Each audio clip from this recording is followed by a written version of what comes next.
नमस्कार, news India आप देख रहे हैं। मैं आपके साथ सागर मिश्रा। सुबह के 9 बज चुके हैं और आपकी टीवी स्क्रीन पर होंगी 3 तस्वीरें जो आज की बड़ी खबरें हैं। पहली खबर में देखिए, हम बात करेंगे आज बिहार कैबिनेट विस्तार की, क्योंकि आरजेडी कोटे से संख्या ज्यादा है जो मंत्री शपथ लेंगे। बिहार बीजेपी कोर कमेटी की बैठक होने वाली है। जेपी नड्डा इस बैठक में शामिल होंगे और रणनीतियां तैयार की जाएंगी आगे की। मिशन गुजरात पर अरविंद केजरीवाल, क्योंकि गुजरात पर अब नजर है पंजाब में जीत हासिल करने के बाद अरविंद केजरीवाल की। बिहार कैबिनेट का विस्तार देखिए अब से कुछ ही देर में, जब राज्यपाल शपथ दिलाएंगे और कैसे विभागों का बंटवारा किया जाएगा। गृह विभाग किसके पास होगा, तमाम ऐसे विभाग जिसको लेकर मंथन लगातार जारी रहा।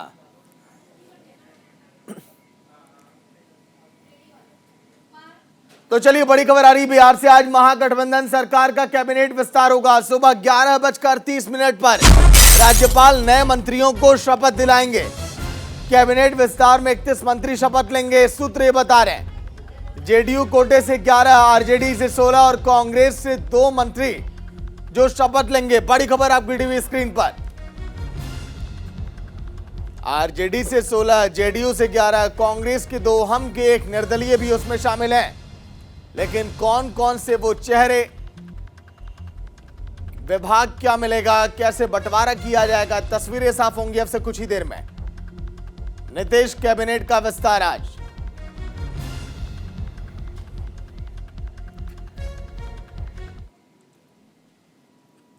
तो किस पार्टी के कितने मंत्री हैं, चलिए ग्राफिक्स के जरिए आपको दिखाते हैं कि कौन कौन से वो मंत्री जो शपथ ले सकते हैं।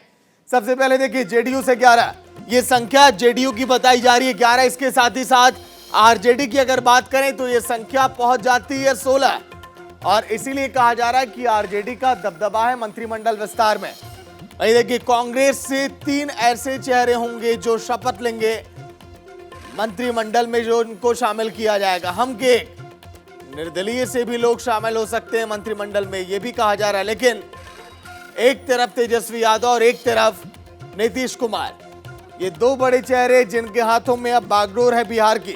और लगातार अब बीजेपी हमलावर, हालांकि दोनों नेताओं पर। सहयोगी संजीव राय फोन लाइन पर पूरी जानकारी के साथ। संजीव, मंत्रिमंडल विस्तार में आरजेडी का दबदबा देखा जा रहा है, लेकिन कितनी देर में मंत्रिमंडल विस्तार और क्या आज की अहम तस्वीरें होने वाली हैं? संजीव देखिए, जो हमारे पास खबरें हैं, 11:30 बजे के लगभग राजभवन में ये जो है शपथ ग्रहण समारोह होगा राजेंद्र मंडपम में।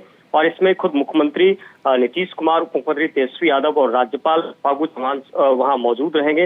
इसके साथ साथ मैं बता दूं कि जिन चेहरों पर मुहर लग सकती है, लगभग ये बात तय है। तेज प्रताप यादव, जो कि तेजस्वी यादव के भाई हैं और ये मंत्री बन सकते हैं। सुधाकर सिंह काफी नजदीकी हैं और आरजेडी में लंबे समय से ये बनेंगे मंत्री। आलोक मेहता, काफी सुलझे हुए नेता और लंबे समय से आरजेडी के साथ लालू प्रसाद के बेहद करीबी, और ऐसे में माना जा रहा है कि इनको शिक्षा विभाग मिल सकता है। सूत्रों के हवाले से खबर है कि आलोक मेहता को शिक्षा दिया जा सकता है।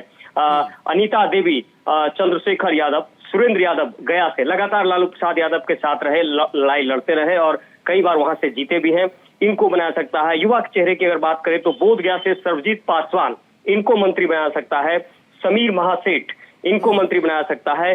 मास्टर कार्तिकेय सिंह और सरफराज आलम, ये आरजेडी से नाम आ रहे हैं जिनका लगभग तय है कि मंत्री बनेंगे। उसके अलावा मैं बता दूं कि कांग्रेस के अंदर, हालांकि कांग्रेस के अंदर बहुत सारी नाराजगी थी, कल बहुत घमासान भी हुआ, लेकिन उसके बावजूद जो मंथन के बाद सामने नाम निकला है उसमें शकील अहमद खान, ये कांग्रेस से मंत्री बन सकते हैं। मुरारी प्रसाद गौतम, इनका नाम आ रहा है कांग्रेस से। तो 2 नाम हमारे सामने अभी आए हैं।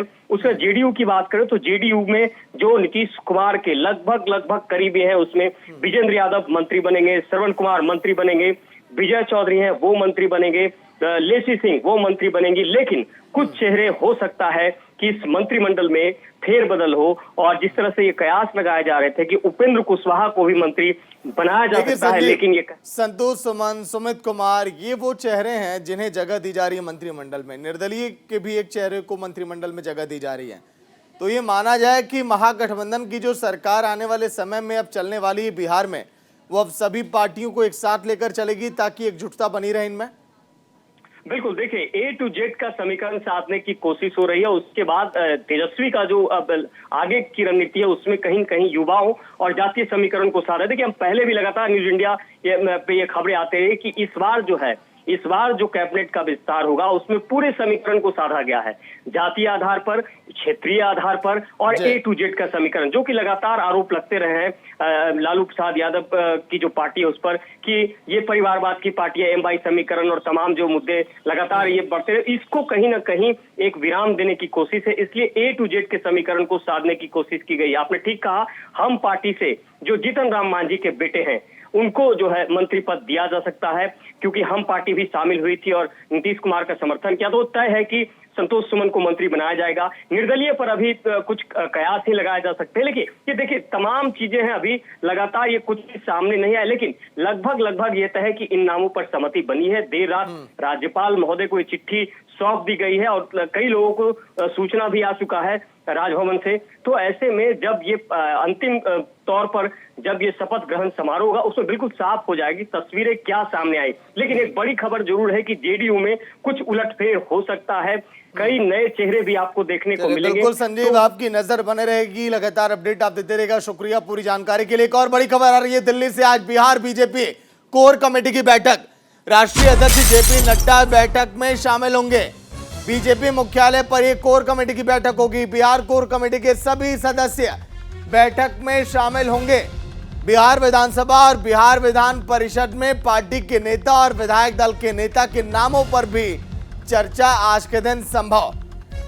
बड़ी खबर जो आप देख रहे हैं, बिहार में कड़ा झटका लगा है बीजेपी को। सहयोगी दीपक लाइव जुड़ गए पूरी जानकारी के साथ। दीपक, एक बड़ा झटका लगा है बीजेपी को, इसीलिए ये वक्त है चिंतन का, मंथन का, और उसी पर बीजेपी देखिए लगातार विचार विमर्श कर रही है। दीपक,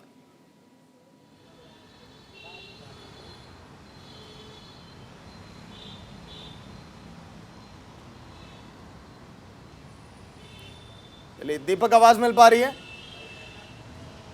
चलिए लौट कर आऊंगा। तस्वीरें जो लगातार हम आपको दिखा रहे हैं, देखिए बीजेपी मुख्यालय में कोर कमेटी की बैठक होगी, बीजेपी के तमाम बड़े चेहरे होंगे और बिहार में आगे क्या रणनीतियां बने इसी पर अब मंथन और चिंतन। इसके साथ ही साथ कोर कमेटी की बैठक में कई बड़े फैसले भी लिए जा सकते हैं। कोर कमेटी के सभी सदस्य शामिल होंगे। दोनों सदनों में पार्टी नेता चुनने पर भी चर्चा होगी, उस पर भी मुहर लगेगी। आज बिहार बीजेपी कोर कमेटी की बैठक, बीजेपी के राष्ट्रीय अध्यक्ष जेपी नड्डा बैठक में मौजूद होंगे और तमाम वो बड़े चेहरे कोर कमेटी के। सहयोगी दीपक एक बार फिर से जुड़ चुके हैं। दीपक, आवाज मिल पा रही है? हाँ सागर, दीपक देखिए बीजेपी भी जानती है कि ये वक्त है चिंतन का, मंथन का, उसी पर लगातार देखिए रणनीतियां बीजेपी बना रही है। आज ये कोर कमेटी की बैठक काफी अहम होने वाली है। दीपक,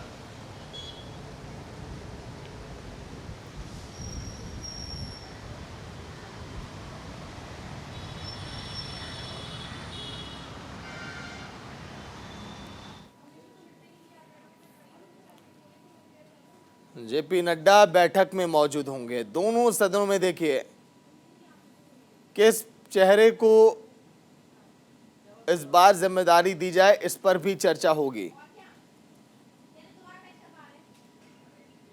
देखिए तस्वीरें, एक तरफ ये फाइल फुटेज जहां पर ये बैठक होगी, बिहार कोर कमेटी के सभी सदस्य बैठक में शामिल होंगे। बीजेपी को एक बड़ा झटका लगा है। बिहार में आप सभी ने देखा, एनडीए जिस तरह से सरकार चला रही थी, बीजेपी को उम्मीद नहीं थी, लेकिन कहा अब ये जा रहा है। पॉलिटिकल एक्सपर्ट ये बता रहे हैं कि अरुणाचल की घटना के बाद ही जेडीयू ने मन बना लिया था कि अब ऐसा हमें करना है आने वाले समय में। लेकिन वाकई में क्या है वो तो नीतीश कुमार ही जानते हैं भली बातें। नीतीश कुमार ने बीजेपी से साथ छुड़ाया, उसके बाद तेजस्वी से हाथ मिलाया और फिर बनी महागठबंधन की सरकार बिहार में। और बीजेपी जानती है कि झटके से उबरना है, क्योंकि आने वाले समय में लोकसभा चुनाव भी, और बिहार बहुत अहम राज्य है राजनीतिक परिदृश्य से, लिहाज से। इसीलिए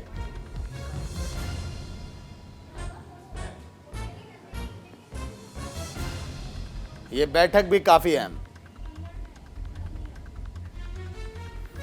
जेपी नड्डा बैठक में मौजूद होंगे। आज बिहार बीजेपी कोर कमेटी की बैठक जेपी नड्डा, कोर कमेटी के तमाम जो बड़े नेता हैं वो बैठक में शामिल होंगे और कोर कमेटी की बैठक में चर्चा की जाएगी कि आखिर दोनों सदनों में कौन नेता हो।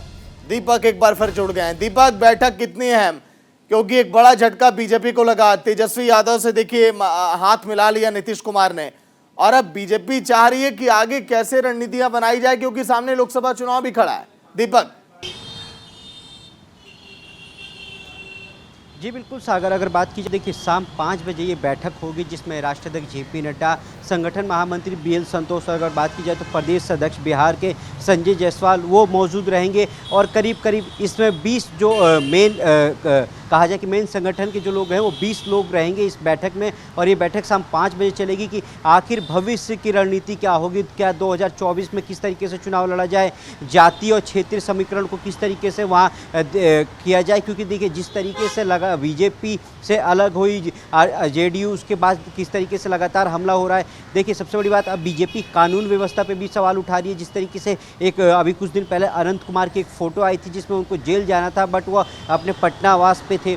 तो उसके बाद अब बीजेपी फ्रंट फुट पे आके खेल रही है। पहले गठबंधन का जो दायित्व था वो बीजेपी निभा रही थी, पर अब जो है वो सामने से फ्रंट फुट के खेलेगी कि आगे 2024 में किस तरीके से बिहार में हम और अच्छा प्रदर्शन करें। क्योंकि देखिए 24 पास में है और बीजेपी को वो पता है कि इतना आसान नहीं है 24, तो इसलिए आज ये बैठक महत्वपूर्ण मानी जा रही है। संगठन को लेकर भी इस पे बात होगी सागर, और संगठन में किस तरीके से फेरबदलाव हो, बिहार संगठन में किस तरीके से फेरबदलाव हो, उस पर भी चर्चा चलेगी। इससे पहले देखिए सागर की न्यूज़ इंडिया ने सबसे पहले खबर चलाई थी कि जैसे ही वहाँ पे सरकार गई, गठबंधन टूटा, उसके बाद कयास ये लगाए जा रहे थे कि जो बीजेपी का जो नया प्रदेश अध्यक्ष होगा वो कौन होगा। तो संजय जायसवाल को भी हो सकता है कि उस बार इनको विदाई दे दी जाए, उसकी जगह प्रदेश अध्यक्ष कोई बिहार का नया कोई प्रदेश अध्यक्ष हो, नया संगठन महामंत्री हो, या कई ऐसे लोग हैं जिनको चेंज किया जाएगा। और आला कमान इन सारे फैसलों पर आज बैठक करेगा, मोहर लगेगी। उसके बाद देखा जाएगा कि बिहार के नए प्रदेश अध्यक्ष कौन होंगे। तो सबसे बड़ी महत्वपूर्ण ये बैठक इसलिए भी है कि संगठन के विस्तार को भी बिहार में किस तरीके से आगे लेके चला जाएगा वो भी देखना होगा। और जो बात की जा रही थी कि जाति समीकरण या फिर बीजेपी वहाँ पे और क्या क्या मजबूती से अपना लड़ेगी, क्योंकि 2024 को अगर देखा जाए तो बहुत महत्वपूर्ण बीजेपी के लिए, क्योंकि बंगाल में जिस तरीके से हुआ उसका झारखंड में सरकार नहीं है। तो इन सारी चीज़ों पर देखना होगा कि आगे की रणनीति बीजेपी की क्या होती है। बिल्कुल, अगर बात की जाए तो लगातार बीजेपी हमलावर है, बीजेपी घर घर अभियान भी चला रही है, पर अब बीजेपी के पास और कई मुद्दे हैं जिनको लेकर जाएगी। अगर मैं आपको बताऊं कि बीजेपी अब ये बिहार में करने जा रही है कि घर घर जाएगी और कहेगी कि देखिए हमने आपके राज्य में जैसा कि आप कह रहे हैं कि कुछ अलग रणनीतियां ही बीजेपी के लिए काम आने वाली हैं, क्योंकि विपक्ष की एकजुटता बीजेपी को चारों खाने चित कर चुकी है। शुक्रिया पूरी जानकारी के लिए। वहीं एक और देखिए बड़ी खबर, आज फिर से मिशन गुजरात पर अरविंद केजरीवाल आप संयोजक आज करेंगे कच्छ का दौरा, भुज के टाउन हॉल में करेंगे संवाददाता सम्मेलन, पार्टी नेताओं के साथ करेंगे चुनाव संबंधी बैठक। आम आदमी पार्टी के संयोजक अरविंद केजरीवाल, जानते हैं कि गुजरात बड़ा अहम है। हिमाचल की बात करें, गुजरात की बात करें, जिन राज्यों में चुनाव, आम आदमी पार्टी अब एक्टिव दिखाई दे रही है, क्योंकि पंजाब में जो जीत मिली आम आदमी पार्टी को, हौसले बुलंद। मेहुल झाला सहयोगी लाइव जुड़ गए पूरी जानकारी के साथ। मेहुल, देखिए आम आदमी पार्टी पूरा दमखम लगा रही है गुजरात में, चाहे हम 3 गारंटी स्कीम की बात करें और तमाम ऐसी योजनाएं चाह रही है कि आम आदमी पार्टी उनको आम जनता के सामने पेश करके वोट बटोरा जाए और बेहतर सफलता प्राप्त की जाए। आज कैसी तैयारियां मेहुल? बिल्कुल, अरविंद केजरीवाल लगातार ये 20 दिन में 5वां दौरा है उनका गुजरात का, और ऐसे में सीधा कच्छ इलाका जो कि सौराष्ट्र और गुजरात से पिछड़ा हुआ इलाका माना जाता है, जहां पाकिस्तान से सटा हुआ इलाका है। ऐसे में अरविंद केजरीवाल अभी कच्छ पहुंच रहे हैं दोपहर में 1 बजे के आसपास, और 3 बजे तक में एक टाउन हॉल कार्यक्रम के तहत वो बड़ी बैठक करेंगे स्थानीय लोगों के साथ, और उनके साथ विचार विमर्श करने के बाद संवाददाता सम्मेलन भी करेंगे। अब तक 5 गारंटियां दे चुके हैं अरविंद केजरीवाल आम आदमी पार्टी की ओर से, जो कि 2022 के गुजरात विधानसभा चुनाव के मद्देनजर उन्होंने तकरीबन 10 से 11 वादे या मतलब गारंटी जो कही जा सकती है उस तरह की, जो जन समाज से, जन समुदाय से जुड़े हो, उसमें चाहे फ्री मुफ्त बिजली हो, 10 लाख रोजगार की गारंटी योजना हो, महिलाओं को 1000 रुपया प्रति माह उनके बैंक अकाउंट में दिए जाने हो, और व्यापारियों को जो जीएसटी से संबंधित जो मुश्किलें आन पड़ी है, उस तरह की गारंटियां अरविंद केजरीवाल दे चुके हैं। आज कच्छ में संभवतः पशुपालकों के लिए एक बड़ी घोषणा कर सकते हैं। पशुपालकों के इसलिए माना जा रहा है कि पिछले दिनों लंपी वायरस से कच्छ बनासकांठा जो कि सरहदीय इलाका है, वहां बड़े पैमाने पर पशुओं की जान गई है और कई जो पशु है वो लंपी वायरस से संक्रमित है। इसके चलते ये समझा जा रहा है कि पशुपालकों से जुड़ी या आम आदमी से जुड़ी कोई बड़ी घोषणा अरविंद केजरीवाल कर सकते हैं दोपहर 3 बजे के आसपास भुज कच्छ में। अच्छा मेहुल, देखिए हम चाहे गारंटी स्कीम की बात करें या फ्री योजनाओं की बात करें, जिस दौर में रेवड़ी पर जमकर बहस छिड़ी हुई है, कितनी कारगर लगता है साबित हो पाएगी ये तमाम रणनीतियां पॉलिटिकल पार्टियों की?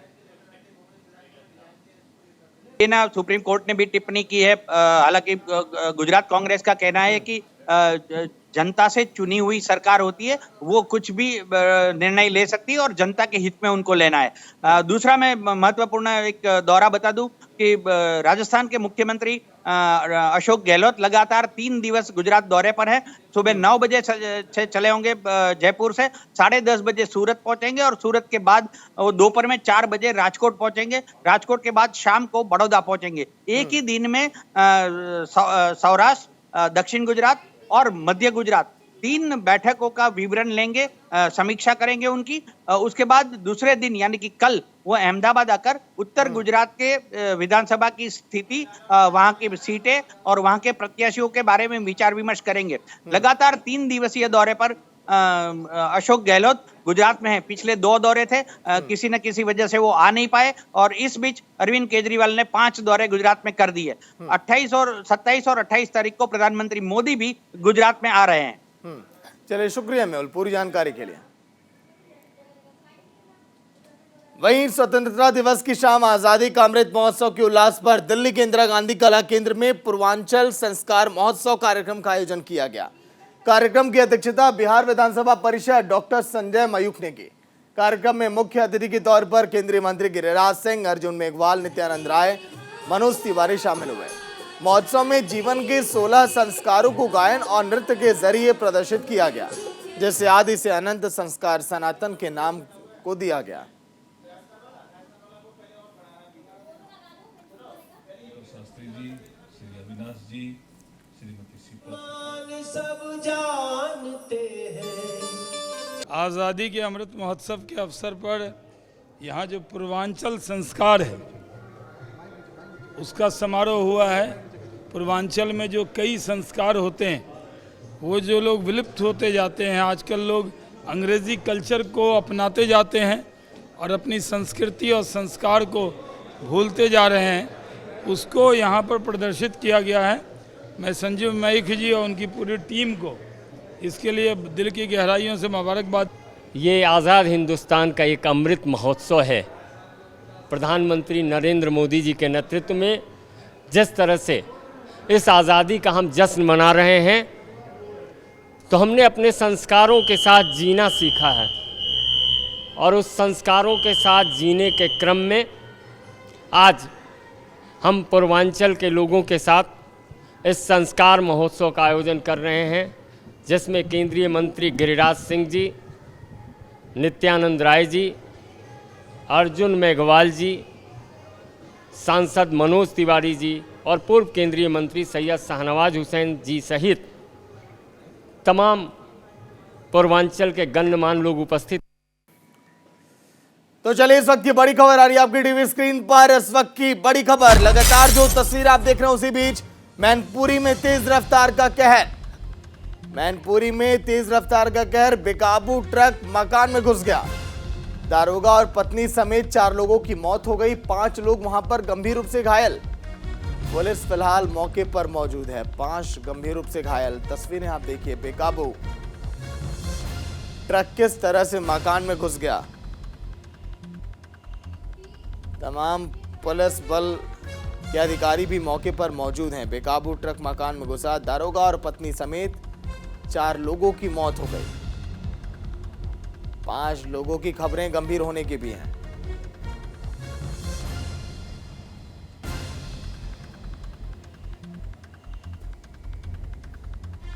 सहयोगी प्रमोद झा फोन लाइन पर पूरी जानकारी के साथ। प्रमोद, ताजा अपडेट क्या है, क्योंकि घायल भी हैं कई लोग, और ये कैसे पूरी दुर्घटना हुई? जी मैं आपको बता दूं कि ये जो ट्रक था जिसमें लोहे की रॉडें लदी हुई थी और वो हाईवे से गुजर रहा था, और हाईवे के किनारे कोतवाली क्षेत्र जो कुराली है उसके नजदीक जो एक गांव है उसके पास ही एक मकान हाईवे पर ही बना हुआ था किनारे पर। तो ये बेकाबू ट्रक था। रात को इसने पता नहीं दारू पी रखी थी क्या था, ये जो है उस मकान के अंदर घुस गया, जो एक रिटायर्ड दरोगा जी का मकान था जिसमें उनके परिवार सहित वो लोग रहे थे। मकान में काफी हद तक छत पहुंची है, काफी मलबा गिरा हुआ है। सूचना मिलते ही पुलिस अधीक्षक सहित पुलिस बल मौके पर पहुंच गया है और राहत कार्य जारी है। इनमें से 4 लोग जो है दरोगा जी, उनकी पत्नी और ट्रक में कुछ लोग 5 लोग बैठे हुए थे, उनमें से 2 लोगों की मौके पर ही मौत हो गई है और बाकी लोगों को अस्पताल में इलाज के लिए कराया गया, जिनमें 3 लोगों की हालत गंभीर बनी हुई है और अभी मलबा हटाया जा रहा है और उम्मीद है कि इसमें से कोई और न मौत हुई हो, लेकिन हालांकि जब तक मलबा क्लियर नहीं हो पाएगा तब तक स्पष्ट रूप से कुछ कह पाना मुश्किल है। जी चलिए, शुक्रिया प्रमोद पूरी जानकारी के लिए। मैनपुरी में तेज रफ्तार का कहर, जिस तरह से सहयोगी ने अपडेट दी कि अभी जो लोग घायल हैं उनका इलाज भी जारी है, साथ ही में मलबा भी हटाया जा रहा है। तो चलिए एक और बड़ी खबर, 3 दिवसीय गुजरात के दौरे पर अशोक गहलोत सूरत और राजकोट में कांग्रेस नेताओं से मुलाकात करेंगे। गुजरात चुनाव के लिए वरिष्ठ पर्यवेक्षक हैं गहलोत और गुजरात में इस साल के आखिरी में विधानसभा चुनाव। सभी पार्टियां इस तैयारी में कि ज्यादा से ज्यादा सीटें आए और सत्ता मिले गुजरात की हमारे पार्टी के हाथों में। एक तरफ अशोक गहलोत, एक तरफ अरविंद केजरीवाल और बीजेपी के तो सभी बड़े चेहरों ने मोर्चा संभाल रखा है सत्ता वापसी के लिए। सूरत और राजकोट में कार्यकर्ताओं से मुलाकात करेंगे, आगे की रणनीतियां तैयार करेंगे अशोक गहलोत। वरिष्ठ पर्यवेक्षक हैं अशोक गहलोत, राजस्थान के मुख्यमंत्री। रणनीतियां बहुत बेहतर बनाते हैं अशोक गहलोत भी, दिग्गज नेता, इसीलिए इन पर भरोसा और विश्वास आम आदमी पार्टी नहीं कांग्रेस को माफ करिएगा। गुजरात चुनाव के लिए तैयारियां